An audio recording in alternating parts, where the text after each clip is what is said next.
Hello दोस्तों, आप सबका स्वागत है आपका अपना YouTube channel the star classes पर। मैं हूं रजनीश कुमार राठौर। आज इसमें बताने जा रहा हूं वास्तविक संख्या के बारे में, जिसको अंग्रेजी में बोला जाता है रियल नंबर। तो देखिए रियल नंबर क्या होता है। सबसे पहले बात करेंगे वास्तविक संख्या। तो वास्तविक संख्या को बोला जाता है अंग्रेजी में रियल नंबर। ये जो है 10वीं कक्षा का पहला अध्याय है गणित का, जो कि रियल नंबर जिसको बोला जाता है अंग्रेजी में, और हिंदी में होता है वास्तविक संख्या। तो वास्तविक संख्या से मतलब वास्तविक संख्या तक पहुँचने से पहले जानना होगा कि प्राकृत संख्या क्या होता है, पूर्ण संख्या क्या होता है, पूर्णांक संख्या क्या होता है, अभाज्य संख्या क्या होता है, भाज्य संख्या क्या होता है। आज 5 मिनट में जो है सब संख्या को खत्म करके बता देते हैं, और बहुत ही आसान तरीका से। देखिए सबसे पहले होता है प्राकृत संख्या, जिसको अंग्रेजी में बोला जाता है नेचुरल नंबर। प्राकृत संख्या जो होता है, प्राकृत संख्या को अंग्रेजी में बोला जाता है नेचुरल नंबर। तो प्राकृत संख्या हम किसको कहते हैं, तो पहले इसके बारे में थोड़ा समझ लीजिए। प्राकृत संख्या का मतलब हुआ गिनती वाला जो संख्या होता है, गिनती गिनने का जो संख्या होता है, उसी को बोला जाता है प्राकृत संख्या। यानी कि गिनती का जो संख्या होता है उसी को बोला जाता है प्राकृत संख्या। से मान लीजिए किसी चीज़ का हम गिनती यदि गिनना चालू करते हैं, तो गिनती मेरा गिनना चालू होता है 1 से। जैसे हो गया 1 हो गया, 2 हो गया, 3 हो गया, 4 हो गया, 5 हो गया। और गिनती हम जो है अनंत तक गिन सकते हैं, मतलब गिनती गिनने का कोई अंत नहीं है, इसीलिए ये चला जाएगा अनंत तक।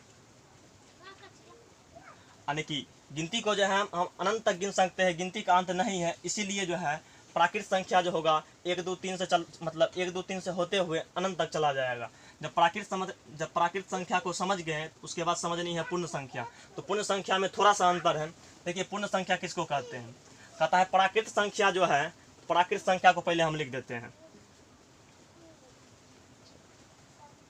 यानी कि प्राकृत संख्या जो है, प्राकृत संख्या के समूह में खाली शून्य को शामिल कर देना है, यानी खाली इसको पहले 0 लगा देना है। यानी कि प्राकृत संख्या के समूह जो होता है, प्राकृत संख्या के समूह में शून्य को लगा देते हैं, तब जो संख्या समूह बनता है तो उसको बोला जाता है पूर्ण संख्या।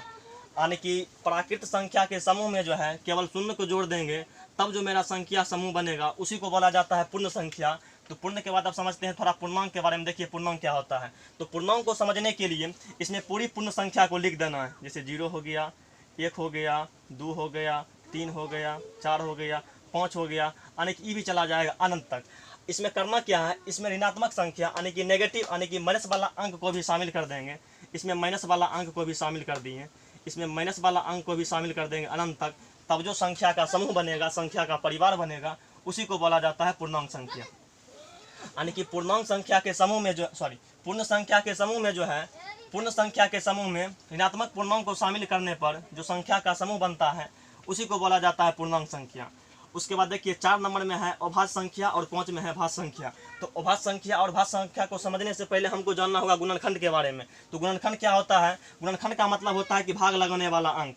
जैसे मान लीजिए हम बोलेंगे 1 का गुणनखंड, गुणनखंड का मतलब हुआ कि 1 में कौन कौन अंक से भाग लगेगा। तो 1 में 1 से भाग लगेगा, तो 1 का गुणनखंड 1 हो गया, यानी कि 1 का केवल 1 ही गुणनखंड होता है। हम बात करेंगे 2 के लिए, तो 2 का गुणनखंड जो होगा 2 में 1 से भी भाग लगेगा, 2 से भी भाग लगेगा। बात करेंगे 3 के लिए, तो 3 में 1 से भी भाग लगेगा और 3 से भी भाग लगेगा। 4 में 1 से भी लगेगा, 2 से भी लगेगा और 4 से भी लगेगा। 5 में लगेगा, 1 से भाग लगेगा, उसके बाद 5 से भाग लगेगा। उसके बाद 6 जो है, इसमें 1 से भी भाग लगेगा, 2 से भी भाग लगेगा, 3 से भी भाग लग जाएगा और 6 से भी भाग लग जाएगा। 7 जो है उसमें केवल 1 से भाग लगेगा, 7 से भाग लगेगा। 8 जो है इसमें 1 से भी लगेगा, 2 से भी लगेगा, 4 से भी लगेगा, 8 से भी लगेगा। और 9 का बात करते हैं तो इसमें 1 से भाग लग जाएगा, 3 से भाग लग जाएगा और 9 से पूरा पूरा भाग लग जाएगा। 10 में भी देखिए 1 से लगेगा, 2 से लगेगा, 5 से लगेगा और 10 से लगेगा। 11 में क्या होगा, 11 में जो है 11 में 1 से लगेगा और 11 से लगेगा। 12 में 1 से लगेगा, 2 से लगेगा, 3 से लगेगा, फिर 4 से लगेगा, फिर 6 से लगेगा, उसके बाद 12 से लगेगा। अब 13 में जो है, 13 में 1 से लगेगा और 13 से लगेगा। देखिए इसमें वैसा संख्या को चुनिए इसमें वैसा संख्या को चुना जाएगा जिसमें कि जिसका केवल 2 ही गुणनखंड होगा, यानी कि जिसमें केवल 2 ही अंक से भाग लगता है। जैसे मान लीजिए यहाँ 2 हुआ, उसके बाद 3 हुआ, आप देख लीजिए यहाँ 5 हो गया, यहाँ 7 हो गया, उसके बाद देख लीजिए यहाँ 11 और यहाँ देख लीजिए 13। यानी कि अभाज्य संख्या हम उसको कहेंगे जिसका केवल 2 गो गुणनखंड रहेगा, जिसका केवल 2 गो गुणनखंड रहेगा उसी को बोला जाता है अभाज्य संख्या। तो देखिए अभाज्य संख्या मेरा 2 हो गया, उसके बाद 3 हो गया, उसके बाद 5 हो गया, उसके बाद जो है 7 हो गया, उसके बाद 11 हो गया, उसके बाद 13 हो गया। तो अभाज्य संख्या को हम ऐसे बोल सकते हैं कि वह संख्या जिसका केवल 2 ही गुणनखंड होता है उसी को बोला जाता है अभाज्य संख्या। थोड़ा सा एग्जाम्पल में यहाँ देख लेते हैं। जैसे 2 हो जाएगा, 3 हो जाएगा, 5 हो जाएगा, 7 हो जाएगा, 11 हो जाएगा, उसके बाद और चलते रहेगा। उसके बाद देखिए, उसके बाद होता है भाज्य संख्या।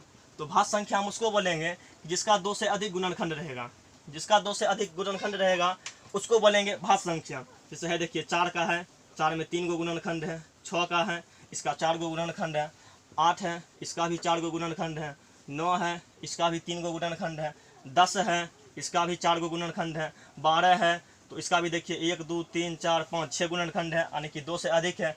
जिसका केवल 2 गो गुणनखंड रहेगा, जिसका केवल 2 गो गुणनखंड रहेगा उसको बोलेंगे अभाज्य संख्या, और जिसमें 2 से अधिक गुणनखंड रहेगा उसको बोलेंगे भाज्य संख्या। चलिए, तो इस प्रकार जो है प्राकृत संख्या, पूर्ण संख्या, पूर्णांक संख्या, अभाज्य संख्या और भाज्य संख्या क्या होता है तो समझ गए होंगे। इसके बाद जो है मैं इसका पार्ट 2 लेकर के आऊँगा। देखिए, इस क्वेश्चन से मतलब इस चैप्टर से जो है परीक्षा में ऑब्जेक्टिव में क्या पूछा जाता है, ये 4 क्वेश्चन है। इस 4 क्वेश्चन में से बराबर एक क्वेश्चन जो है हर साल बोर्ड एग्जाम में पूछा जाता है। तो 2021 जो बोर्ड परीक्षा होगा उसमें से यहाँ 4 क्वेश्चन में से एक सवाल फिक्स है। देखिए, कहता है सबसे छोटी प्राकृत संख्या। तो देखिए, प्राकृत संख्या हम किसको कहते हैं, तो प्राकृत संख्या वाला यही है, यानी कि गिनती वाला संख्या जो होता है उसी को बोलते हैं प्राकृत संख्या। तो देख लीजिए, गिनती का संख्या जो प्रारंभ होता है वो 1 से होता है, तो सबसे छोटी प्राकृत संख्या जो है वो मेरा हो जाएगा 1, यानी कि सबसे छोटी प्राकृत संख्या जो है, सबसे छोटी प्राकृत संख्या 1 हो जाएगा। उसके बाद देखिए पूर्ण संख्या। पूर्ण संख्या क्या इसको कहते हैं, यानी कि प्राकृत संख्या में 0 को भी शामिल कर देंगे। प्राकृत संख्या को 0 मतलब प्राकृत संख्या में जो है 0 को शामिल कर देंगे तब जो संख्या बनेगा उसको बोलेंगे पूर्ण संख्या। तो देख लीजिए, सबसे छोटी पूर्ण संख्या यहाँ मेरा हो जाएगा 0, सबसे छोटी पूर्ण संख्या जो है हो जाएगा 0। और बात करते हैं सबसे छोटी अभाज्य संख्या। तो देखिए, अभाज्य संख्या उसको बोलेंगे जिसका केवल 2 गो गुणनखंड रहेगा, उसको बोलेंगे अभाज्य संख्या। तो अभाज्य संख्या के अंतर्गत देखिए ये सब संख्याएं आते हैं, तो सबसे छोटी अभाज्य संख्या जो है मेरा हो जाएगा, सबसे छोटी अभाज्य संख्या ये हो जाएगा 2। उसके बाद सबसे छोटी भाज्य संख्या जो है, यानी कि भाज्य संख्या उसको कहते हैं जिसका 2 से अधिक गुणनखंड रहता है। तो देख लीजिए, भाज्य संख्या के अंतर्गत ये सब संख्याएं आते हैं। तो सबसे छोटी भाज्य संख्या जो है, तो सबसे छोटी भाज्य संख्या है, सबसे छोटी भाज्य संख्या मेरा हो जाएगा 4। तो आज तक रहने देते इस वीडियो में, यहीं तक पुष्कर।